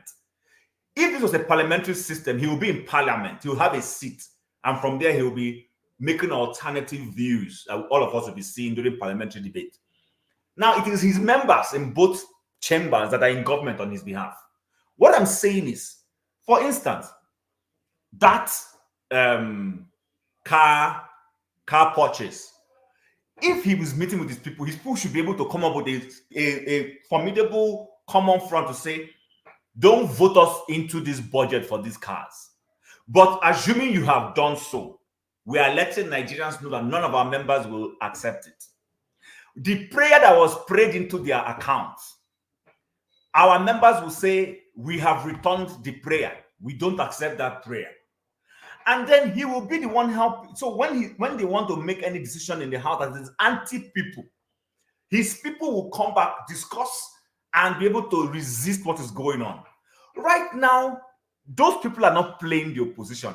See, the opposition in a presidential system is not the same thing in a parliamentary system. I already told, and you know, I'm not telling you anything that is not new. The opposition leader in a parliamentary system is in parliament himself. But in presidential system, if you lose an election, it's only your party members there that are in government. You are not there. So to that extent, I excuse him. But nonetheless, I want to see him have more influence on his legislators and senators, that they would want to vote on something and they will have a common front and vote as a bloc, as a party, either for or against that policy, such that when Nigerians are getting towards the next election, they will say, you know what? I love the way Labour Party senators and House of Reps conducted themselves for the last 4 years. What it tells me is that if their principal is the one voted into office as president, he will do better. That's what I'm saying. But right now, I'm not seeing that. It looks to me that his handlers just take him to X. He says what people love. You understand? And this is not to kick him. I'm not kicking him. They say what people love. But you know what? Sometimes a crowd just wants to hear some sweet talk. Yeah. For me, it's gone past that sweet talk. I want to see actions, and when it comes to how we've gone past that sweet talk. Let me chip this in. Yes, I acknowledge your point of presidential and parliamentary system, which the US run. The US run presidential system, if I'm correct. Mm-hmm. But take a look at it. I mean, your point. I'm just buttressing your point. Yes. The minority, which is the Democrats. that in respect to Paul McCarthy's removal, yes, they only need 8, even though it was not the Democrat that led it. It was what's his name, Margate, that led it. It has to go to meet the Democrat, the minority. You know what, guys? I need your support. I need your full support, your full House support, and you only need 8 or 9 from the Republican. So remember first and foremost that in that arm of the House, the Congress, the Republicans had more. They have more. Good. And Now, Democrats have less. Yes, a majority of those Republicans wanted McCarthy out. Yes, majority of them want them out. So and this is the politics. This is what you are actually highlighting. Exactly. If they have taken a position, even though they are in the minority, even those in the majority will observe them. We'll take a note of them. And say, you know what, these guys are different. Okay, listen. So you see, that's the thing people don't seem to understand. When you're being righteous, it's not trendy to be a good man. But when you start being a good man, you start winning over some nilly-willy people who are on the fence. You know what? They may not be bold, but when they start seeing how bold you are, they want to associate with you because they want that at the day of reckoning, when they are counting people who stood, you will be associated. You think everybody who fought for the military to live in Nigeria genuinely wanted the military to go? But some people were very calculative. They knew that they don't want to stand on the wrong side of history. So they align themselves with the other side. It's the same thing when politics is being played. There are people in APC who are just there because they don't want to lose their seat. They use it because it's a majority power structure to get there. It doesn't mean they don't want good things. They do. It doesn't mean all of them there are happy that on your mandate was signed. No. But guess what? The moment a few people they start seeing a few people who are able to stand their ground and do what is right. It just takes a little while before they start aligning themselves with you, voting against their party, and following you. But when you are not showing yourself to do the right, those ones just say, I beg, let's just collect our share of the cake and go on. So that's what the point I'm trying to make. Thank you, Jim. Mr. Oti, welcome to the show. The floor is yours, please. Hello. Evening, everyone. I hope I hope we're having a good one. Right. Okay. But I think I've not listened throughout, but I think some of the matters touched on by Chim, as well as electricity. Okay. I think for example the thing about Labour Party and or rather OB, let me start with OB. Okay, look, I think Chim, you somehow touched on that, and quite rightly. Now, because a political party, the Labour Party, found itself in a situation where it was never really prepared for, because I mean they kept on saying. I mean, I'm talking about the other parties kept on saying. I mean, you lack structure. You have no structure. So Obi joined the party. He was made a presidential candidate, and of course he joined for the purpose of being a presidential candidate. So there's nothing, that organic, development of, relationship was never there. And also those that joined the Labour Party. I'm not talking about the obedience now. Most of the obedience themselves are no members of, they're not members of any political party. So they just kind of, it's a movement. So the Labour Party is very much a work in progress. When you look at their leader, right? So his stature as a person, as a political leader, well, wouldn't really compare favorably with other leaders. Okay. But I'm not saying that that's not the kind of a criticism. It's just that in a way you look at maybe his background, his experience. How long has he been in active political politics, party politics?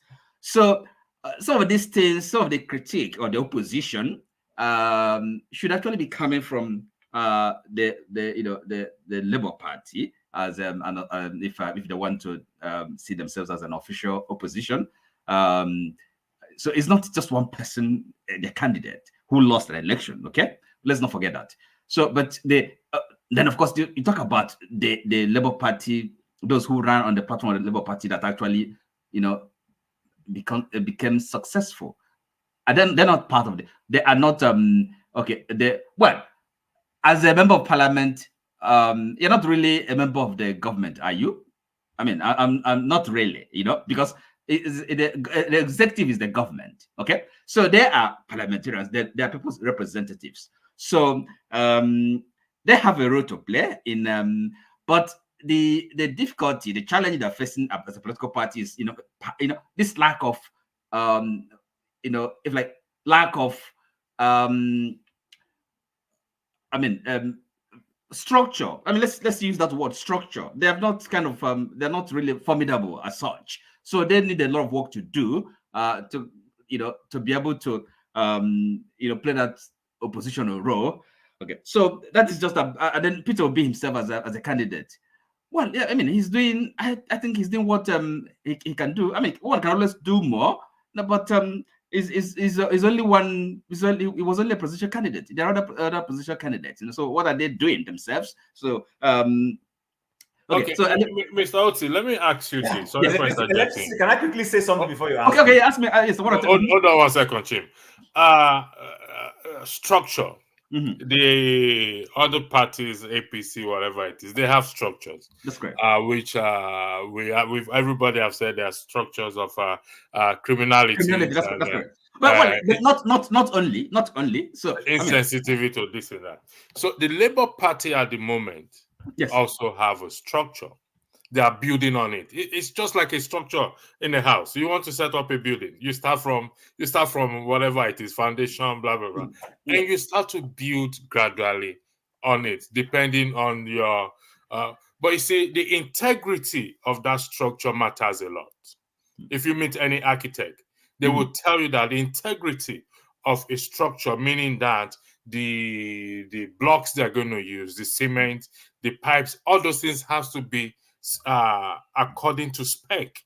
Right. So I'm not going to use a 6-inch rod where I'm supposed to use a 12-inch rod, or a 6-inch rod. I will use a 6-inch rod where I'm supposed to use a 3-inch rod. It may appear thicker, but it may still cause damage. So the existing structure in Labour Party, as Chim and you also have buttressed, the few ones that are there are the one that now will be considered as the foundation of the structure, because they all rode on the horse of Peter Obi. So this is a structure, and this structure is based on integrity, accountability, fairness, and calling good bad. I mean, calling good, and calling evil, and good. Okay.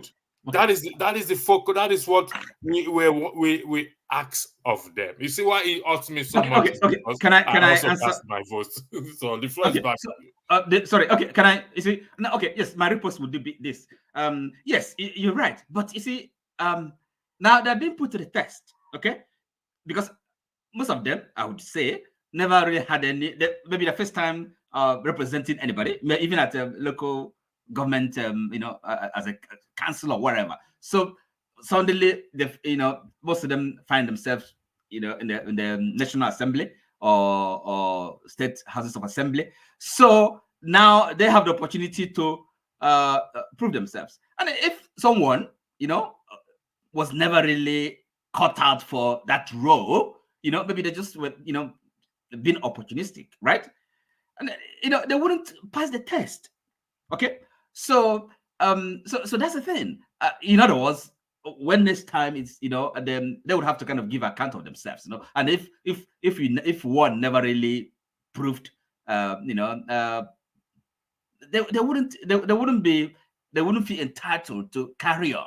Okay. So, and that is where perhaps the movement, the obedient movement, the Labour Party that is in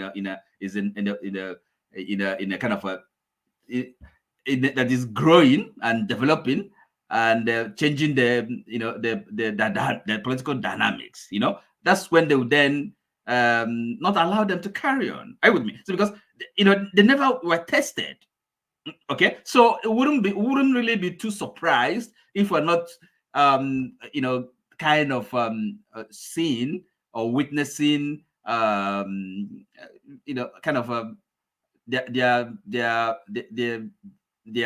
the tremendous impact they're making the Nigerian political, So because, I mean, if yes, that's true. That's true. Allow me to interject you. I'm going to throw another gentlemen. Please pardon me for.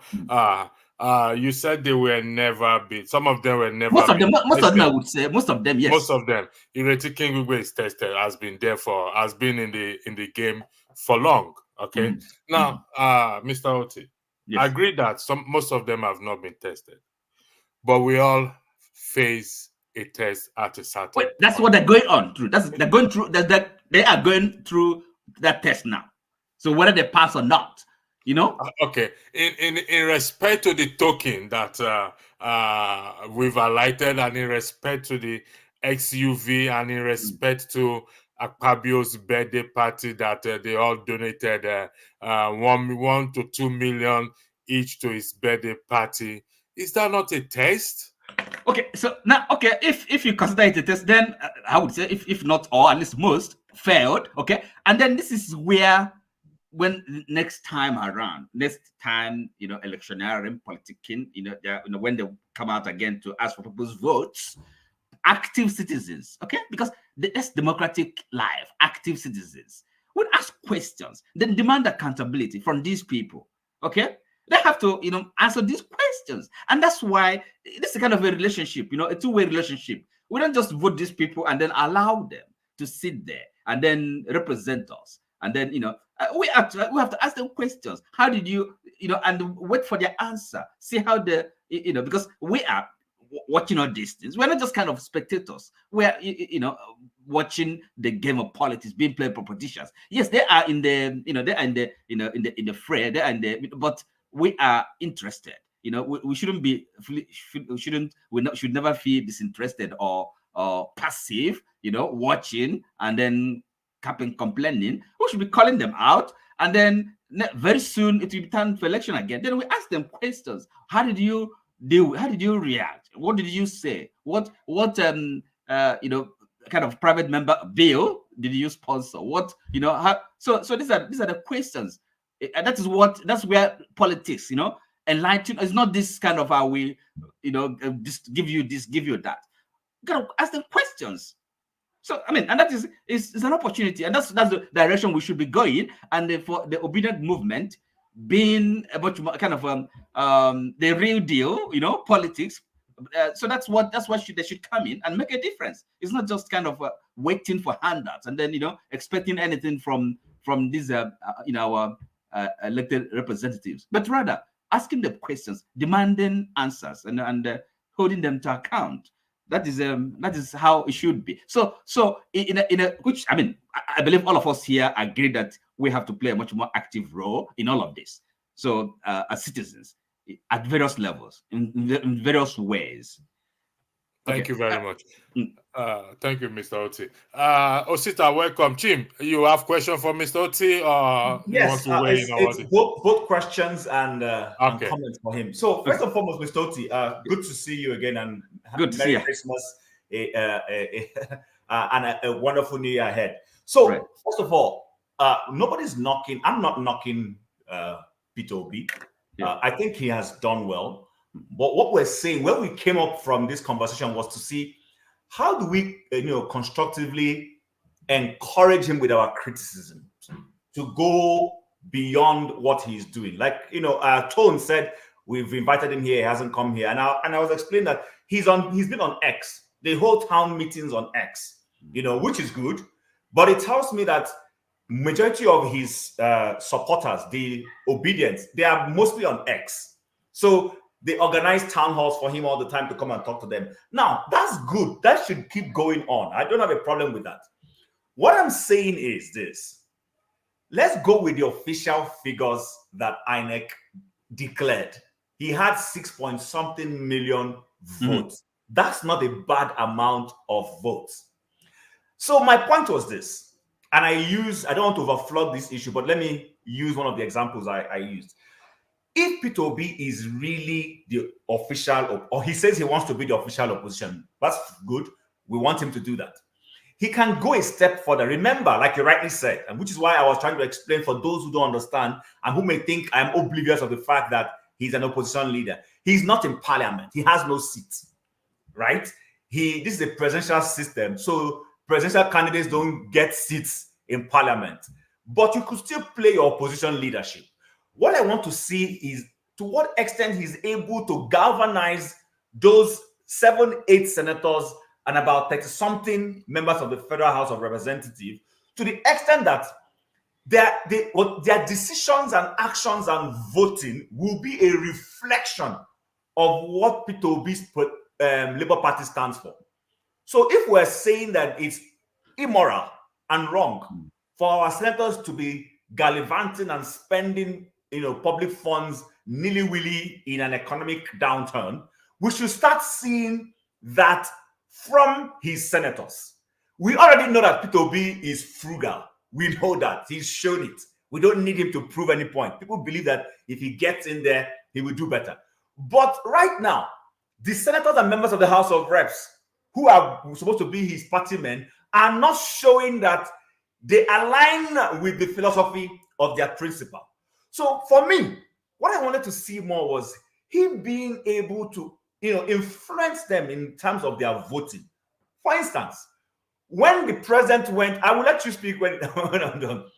When the president went to the Senate to the National Assembly and they sang that song, we all agreed that was wrong. I didn't see his party members stage a walkout. They should have been able to do that to show their displeasure. However insignificant the majority would have taken it. What I believe is that those structures they are talking about, they keep saying structure, structure, structure. That structure simply means control.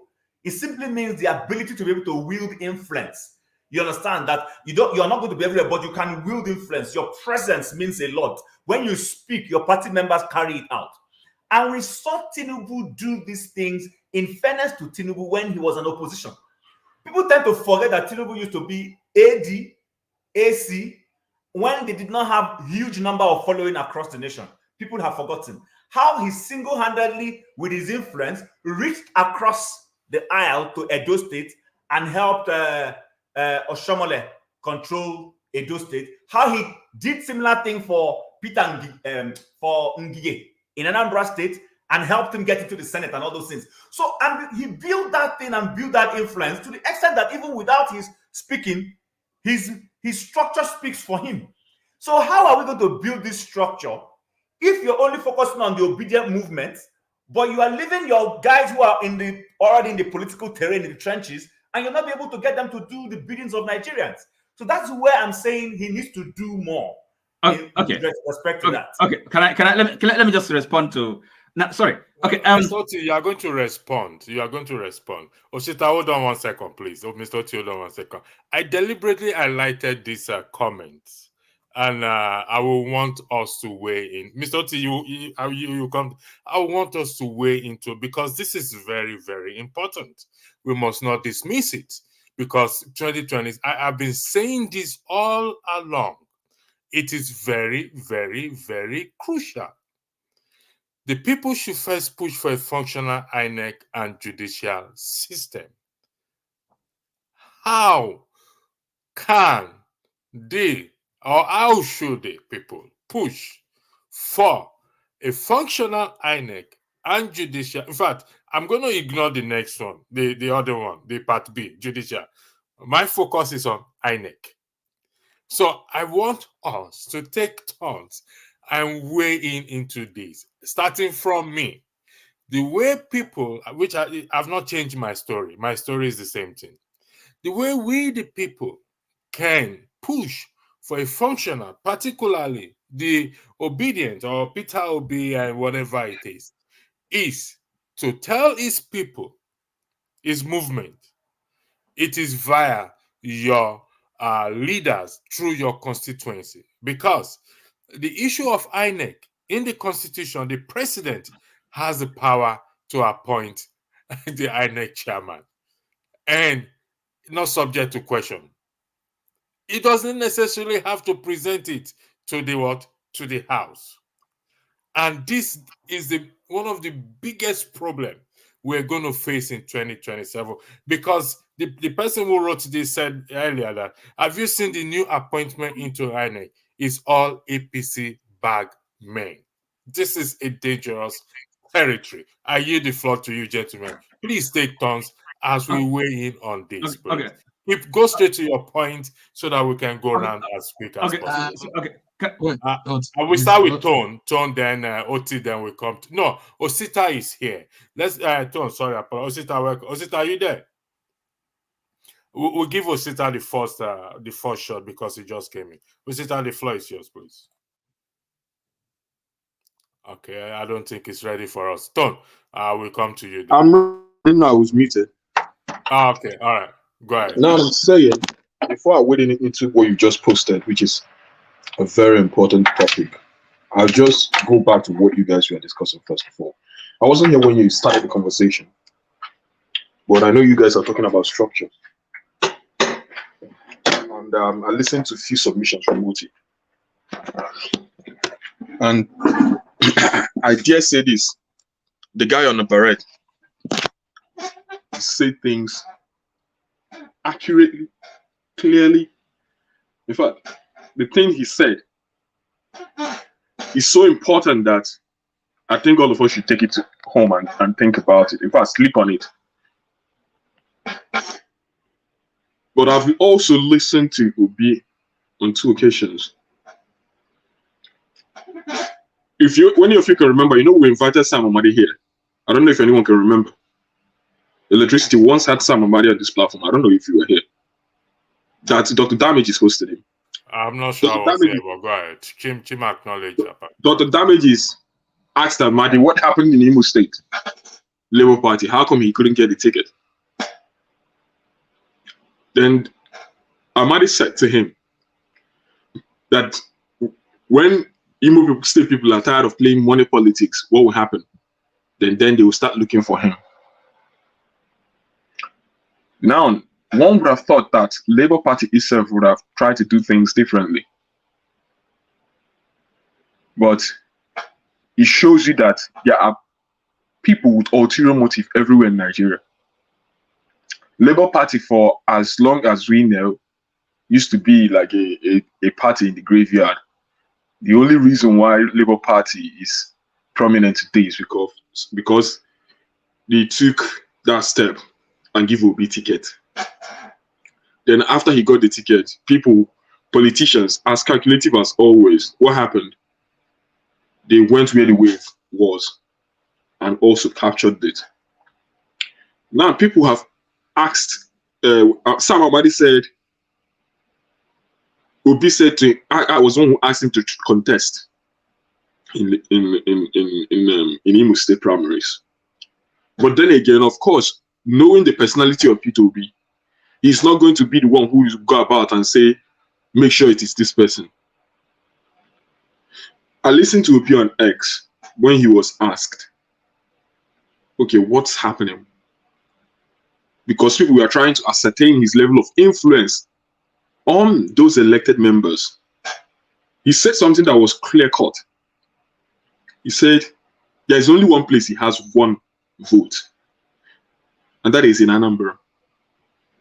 For this, maybe something like primaries, or that is only in Anambra that he has one, and there's only one vote he has.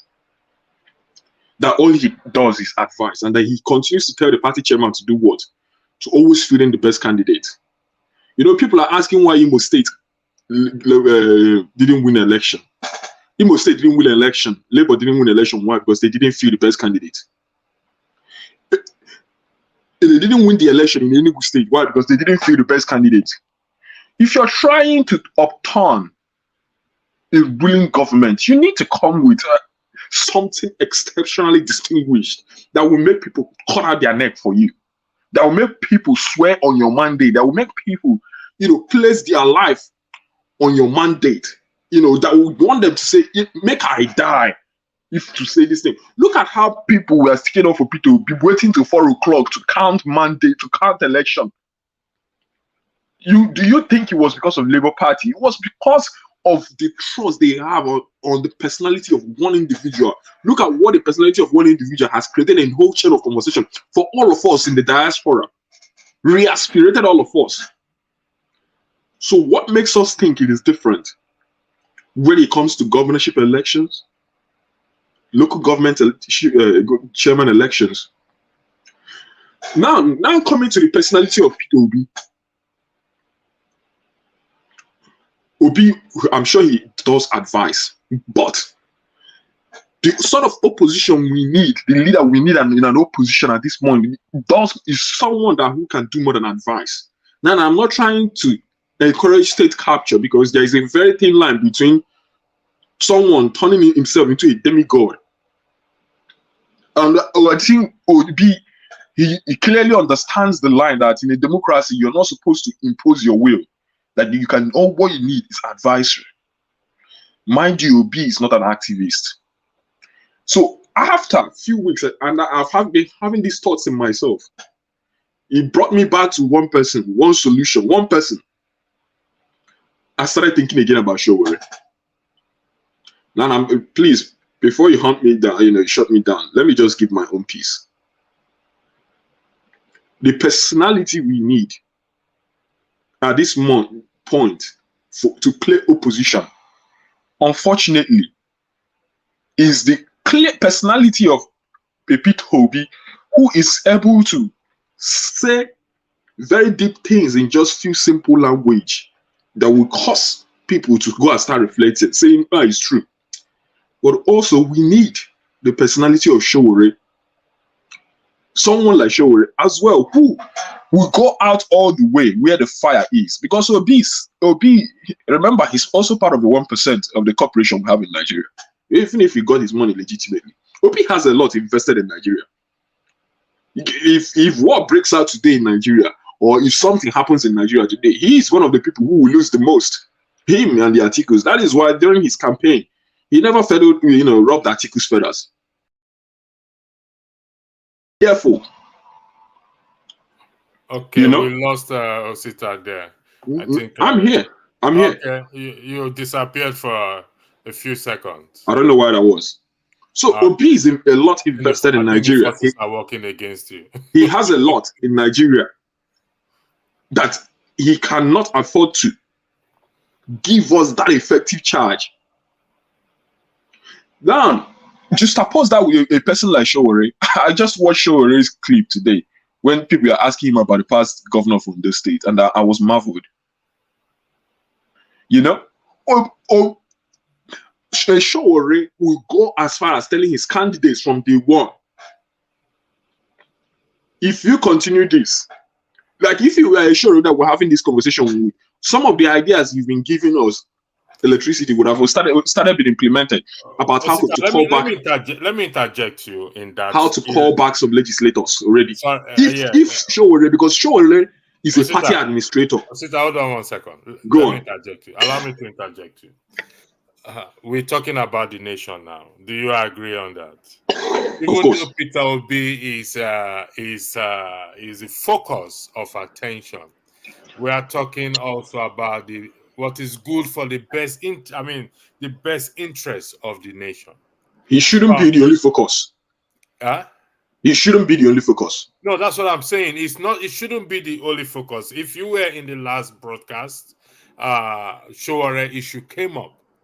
And it shouldn't wait because, like I said, for the good of the nation. It still has supporters, which also it can galvanize in respect to what you just highlighted that I said earlier, Section 68 and 110. If this is really the problem, okay, I don't want to delve into this because there's a program scheduled for this matter. It's Showore, Peter Obi, and others.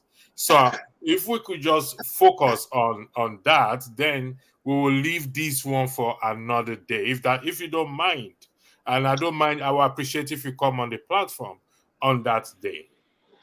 Sorry, what did you say? Which conversation did you say we should drop? I mean the issue of Showore, and because we discussed it, I think on today's Thursday. It was discussed on Wednesday. No, but they are all I think they are all connected. Conversation brings conversation. I need the floor back to you. Go ahead. You get? They are all connected because now we are talking about how do we call back those legislators that are standing up for Asiwaju. Yeah. That exactly that's what led me to this. Okay. We are it. Let us say, of course, we are. Had it been, it was a show. And I don't have any regrets. Everyone who knows me knows I campaign for Obi. Okay? But I'm talking of in context of what is happening at the moment. What is happening at the moment, we need a leader who will take off the gloves. We need an opposition without gloves on. And your considered opinion, I highly doubt. All right. I'll come back to you. Has the capacity to play such opposition that we need. Because look at someone spoke about what Asiwaju did, and it's about building structures. And as long as I can tell, can I just come in? As long as I can tell, Showore has built a better structure compared to Obi. Okay, so now listen.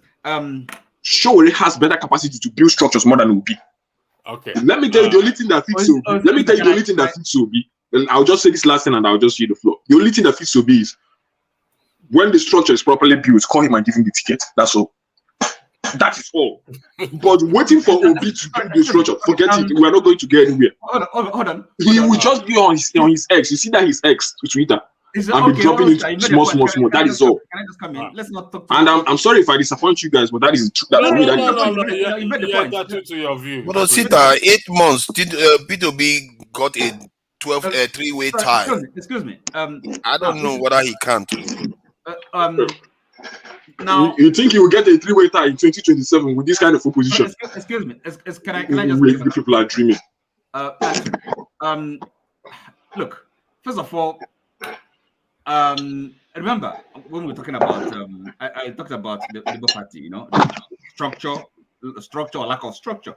So because the party leadership, because is a party politics, party.